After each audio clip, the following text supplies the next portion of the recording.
সর্বনাশ। A few moments ago. হ্যাঁ হ্যাঁ আসছি। ও দিদি ভাই আসো আসো, এত বেলা করে এলে কেন? আসো আসো আসো। আসবো তো বটে, আমার বাপের বাড়ি আমি আসবো না?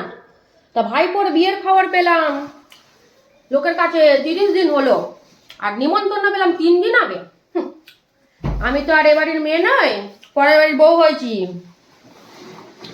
খবরটাই খারাপ, এটা তোমার সাথে হবারই ছিল। হ্যাঁ এমন করে বলছো যেন তুমি বাপের বাড়ি আসতে না, ছেলে বউয়ের সাথে সংসার করবে না বলে তো সারাক্ষণ এখানেই থাকো, কন্দে হলে তুমি ঠিক চলে আসতে। বাবা মিনতি, তোর তো খুব চাপা হয়েছে।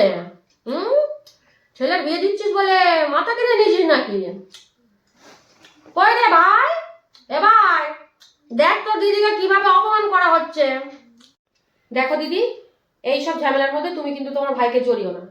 সে ছেলের বিয়ের জন্য সেই সকাল থেকে ব্যস্ত। ব্যাগপত্রটা দাও, ওই ভেতরের ঘরে রেখে দিয়ে আসি। এই নে, আগে জলখাবারের ব্যবস্থা করি, তুমি জলখাবার খাও, তারপর সব কাজ মিটে গেলে তোমার ভাইকে ধীরে সুস্থে বসে যত পারো আমার নামে নালিশ করো, ঠিক আছে? অনেক বেলা হয়ে গেছে, আর জল খাবারের ব্যবস্থা করতে হবে না। দুটো ভাত দে, আমি খেয়ে ওষুধটা খাই। পানটা ফেলে আসি, দাঁড়া। এই নাও গরম গরম দুটো ভাত, খেয়ে নাও।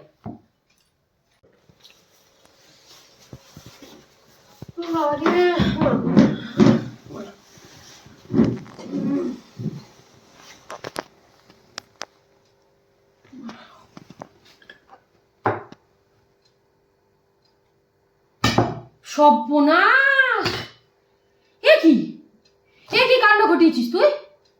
একাদশীর দিন একটা বিধবা মানুষকে আঁশ জিনিস দিয়েছিস খেতে। এই দেখো কাণ্ড, আবার আমি ছুঁয়েও ফেললাম আঁশ জিনিস, এবার আমায় পুরো নাইতে হবে। তোদের জ্বালায় দেখছে আর টেকা যাবে না।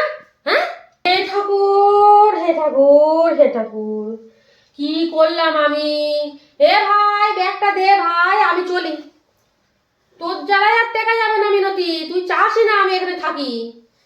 কি মরতে যে এখানে এসেছিলাম, হে ভগবান, এই দৃশ্য দেখার আগে আমায় তুলে নাওনি কেন?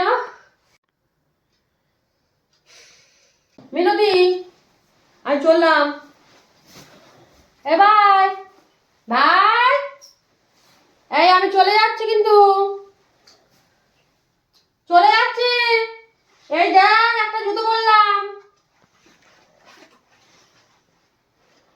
আরেকটা জুতো বললাম।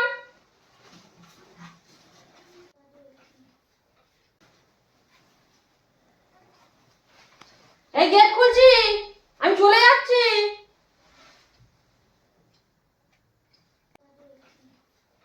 না, তোরা কেউ আর আমাকে আটকাবি না বল। হ্যাঁ, এই ভাইপোর জন্য শুধু থেকে গেলাম, এই বলে রাখলাম এই জুতো খুলছি। হ্যাঁ, এর আরেকবার হোক, আর কোনো সম্পর্ক আমি রাখি।